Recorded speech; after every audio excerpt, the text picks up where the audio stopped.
오늘은 예수님께 치유받았던 두 사람에 대해서 함께 은혜 나눠보려 합니다. 첫 번째는 갈릴리의 귀 먹고 말이 어눌한 사람, 벙어리 된 자입니다. 두 번째는 여리고의 맹인 바디메오입니다. 먼저 갈릴리의 귀 먹고 벙어리 된 사람을 함께 살펴보겠습니다.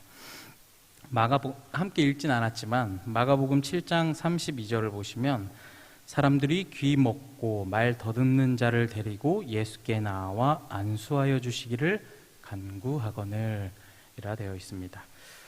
예수님께서는 갈릴리 지역에서 귀 먹고 벙어리 된 사람을 온전히 치유하여 주시는 은혜를 베풀어 주십니다.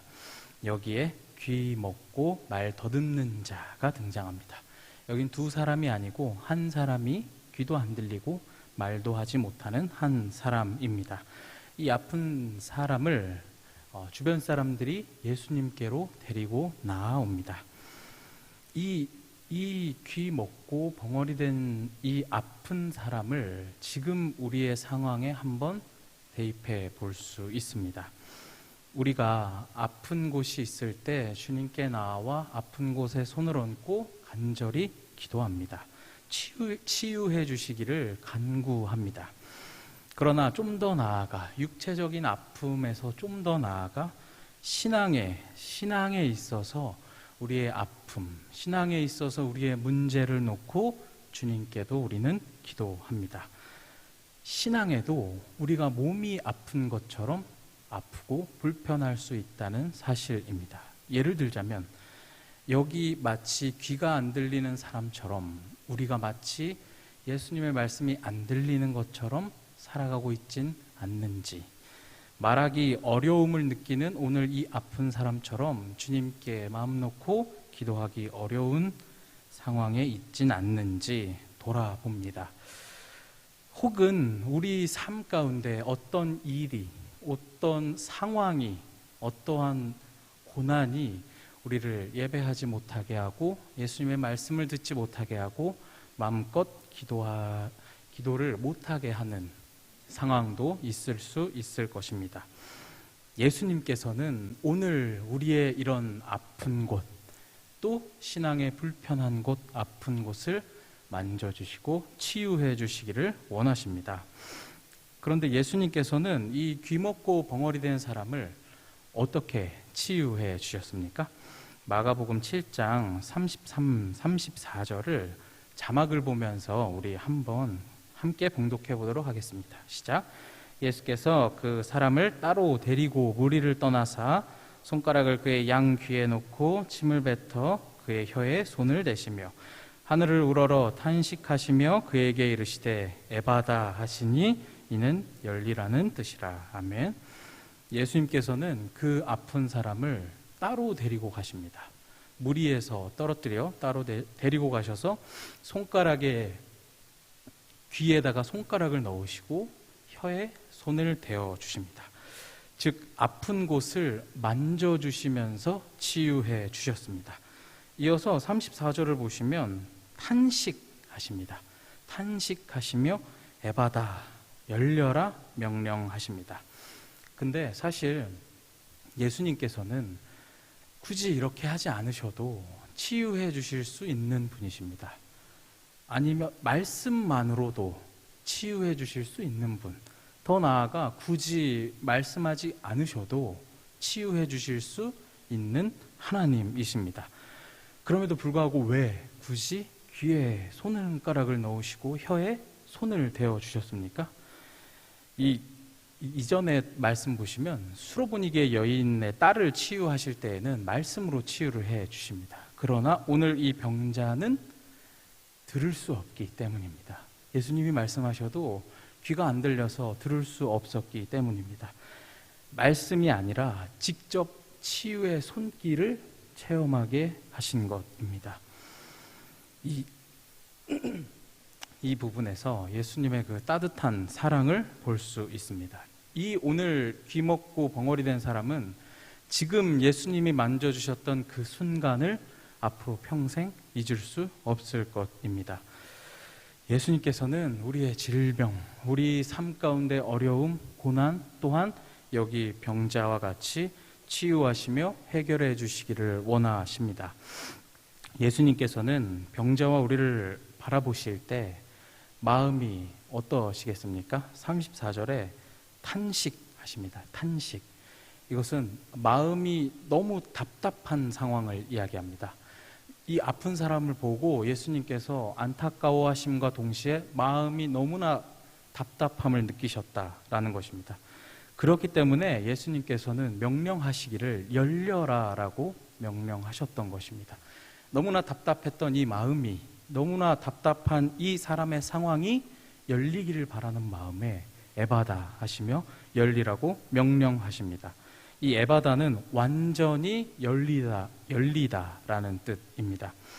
막힌 귀가 열려지고 묶여있던 혀가 풀립니다. 이와 같이 우리 또한 예수님께로 나아갈 때에, 예수님께 간절히 기도할 때에 우리의 아픈 곳이 낫고 우리의 답답한 상황이 열려지게 될 줄로 믿습니다.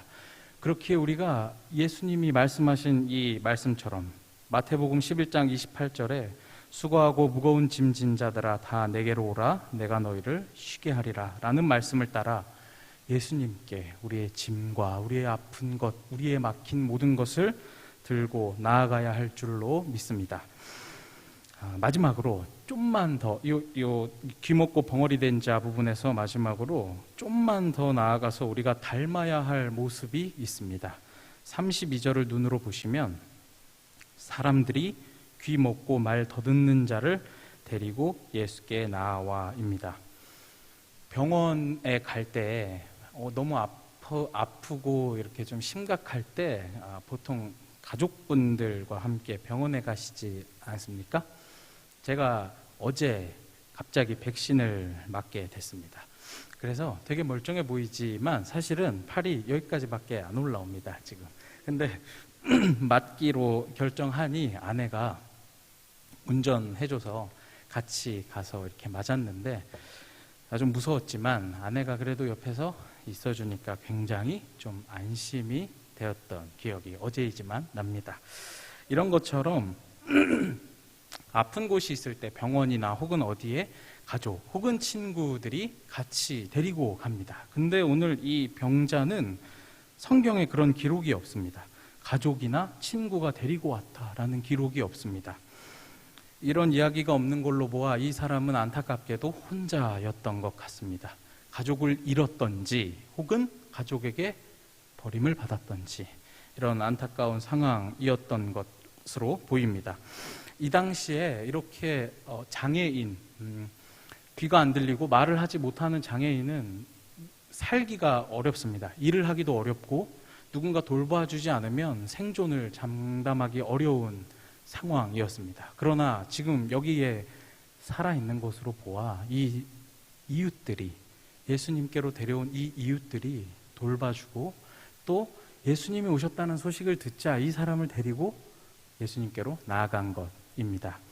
바라기는 저와 여러분들께서도 이렇게 소외되고 아프고 고난 가운데 있는 사람들에게 좋은 이웃, 도움을 주는 이웃, 선한 이웃들이 되시기를 진심으로 소망합니다. 예수님께서는 언제나 약하고 약자된 사람들, 아픈 사람들, 연약한 사람들의 편에 서 주십니다. 그 단어 중에 요즘 단어인지는 모르겠지만 강이란 단어를 혹시 아십니까? 사자성어는 아닙니다만은 잘 모르십니까? 약강. 이게 뭐냐면 강한 사람한테는 약하고 약한 사람에게는 강한, 이런 뜻이 있는 줄임말입니다. 뉴스를 보신 분들은 알겠지만 2020년에 강북구 우이동 아파트 갑질 사건이 있었습니다. 들어보셨습니까? 아파트 경비원이 자신의 차를 밀어서 이동주차했다는 이유로 때리고 욕을 하고 협박하고 심지어 머슴이라고까지 부르며 모욕을 해서 결국 이 경비원분이 자살하는 사건이 있었습니다. 강한 사람에게는 약하고 약한 사람에게는 한없이 강한 이 모습을 우리는 강약약강이라고 합니다. 그러나 예수님께서는 어떻게 하셨습니까? 어린아이들에게 한없이 자애로우시고 아픈 사람들에게 다가가 만져주시고 함께 아파하셨습니다. 이러한 예수님의 모습을 따르는 저와 여러분들이 되시기를 소망합니다. 두 번째 사람은 너무나 유명한 바디메오 이야기입니다. 찬양도 있지요. 이 앞서 우리가 함께 나눈 이 벙어리 된 사람이 주변의 선한 이웃들이 예수님께로 데리고 나왔다면 이 바디메오는 조금 다릅니다. 어떤 점을 배울 수 있는지 함께 살펴보겠습니다. 먼저 마가복음 10장 46절, 47절 이 부분만 다시 한번 우리가 봉독해 보도록 하겠습니다. 시작. 그들이 여리고에 이르렀더니 예수께서 제자들과 허다한 무리가 함께 여리고에서 나가실 때에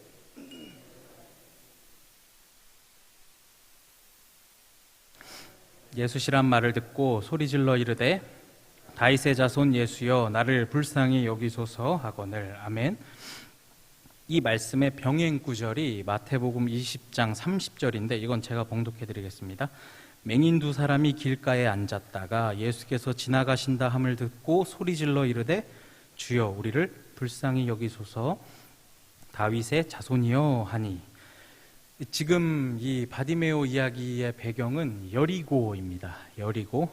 여리고는 우리에게 알려진 바 가장 오랫동안 사람들이 지속적으로 거주해왔던 성입니다. 여기에 오늘 바디메오가 처음으로 등장합니다. 근데 우리가 살펴봐야 될 건 마가복음에서는 바디메오 이야기를 소개하는데 왜 마태복음에서는 두 사람, 맹인 두 사람이라고 소개를 했는가입니다. 마태는 그 있는 그대로 이 사건을 있는 그대로 쓴 반면에 오늘 이 마가는 이 바디메오가 이 사건의 주인공이기 때문에 특별히 바디메오의 이름을 주목하여 기술한 것입니다. 여기 바디메오는 예수님께 소리를 지릅니다. 다윗의 자손 예수여 우리를 불쌍히 여기소서. 제가 이렇게 조용히 얘기하지만 이 당시에는 아마 주변이 떠나가라 소리를 질렀을 것입니다. 왜냐하면 이 소리질러라는 단어가 이 당시 헬라 세계에선 무슨 뜻이냐면 공공장소에서 소리 높여 외쳐 부른다라는 뜻이 있었기 때문입니다. 공공장소에서 사람들이 많아 굉장히 시끄러운데도 잘 들릴 정도로 소리를 엄청 크게 지른 것입니다.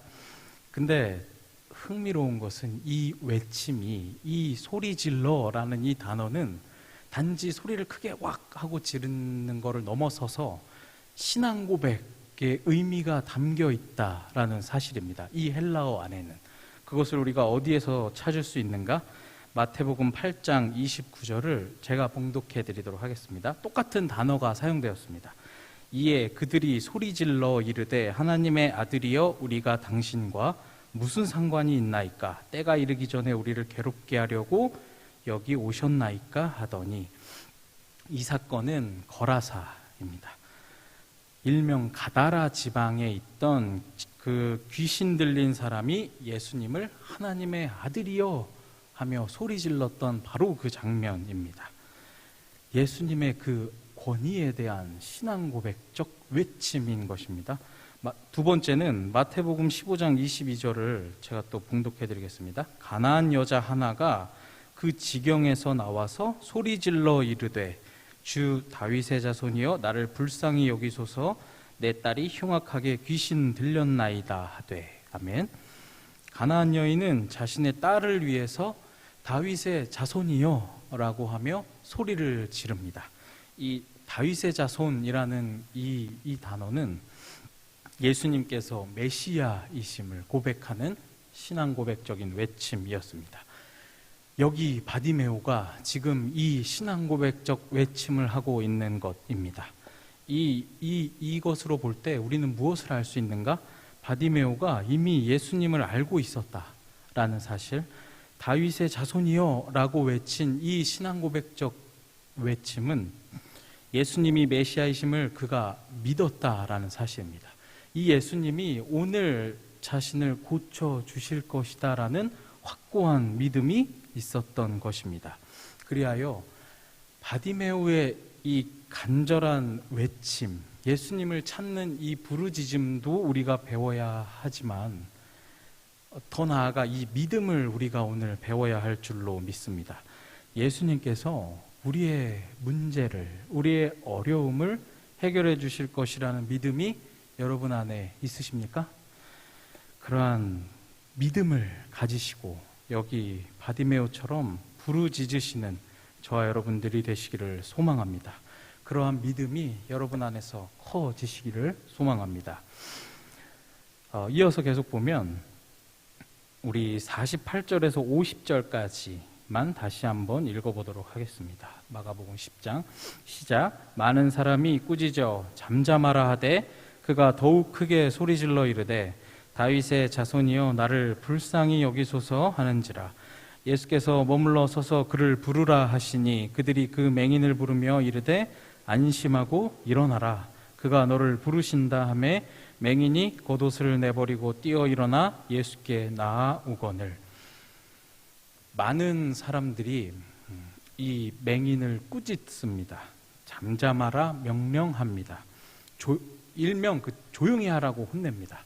너무 시끄럽게 소리를 지르니까 조용히 하라고 혼내는데 헬라어에서 되게 중요한 건 한국어와 뜻이 많이 다르다라는 것입니다. 이 꾸짖음이라는 것은 그냥 시끄럽게 하는 사람을 조용히 해라고 하는 것이 아니라 이 어디에 쓰인 거냐면 복음서에 주로 나타나는데 예수님께서 귀신 들린 사람이나 악한 영들에게 명령하실 때 그러한 엄중한 매우 무거운 어조인 것입니다. 이 맹인에게 예수님이 명령하셨던 것처럼 매우 엄하게 지금 조용히 하라고 꾸짖고 있는 겁니다.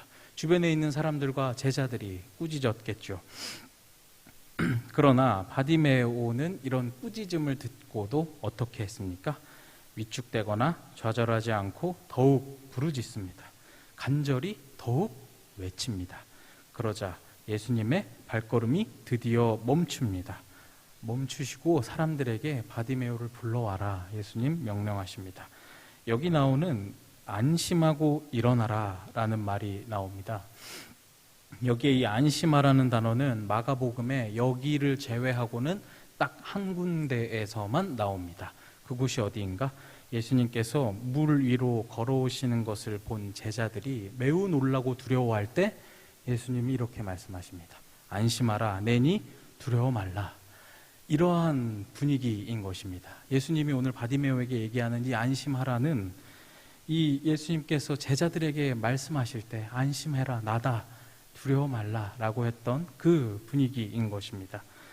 바디메오는 안심이 되고 눈에 눈물이 차오르고 마음에 평화가 찾아왔을 것입니다. 이 말씀을 들었던 바디메오는 이제 어떻게 합니까? 맹인이 겉옷을 내버리고 뛰어 일어나 예수께 나아오거늘. 바디메오는 겉옷을 내버리고 예수님께 달려갑니다.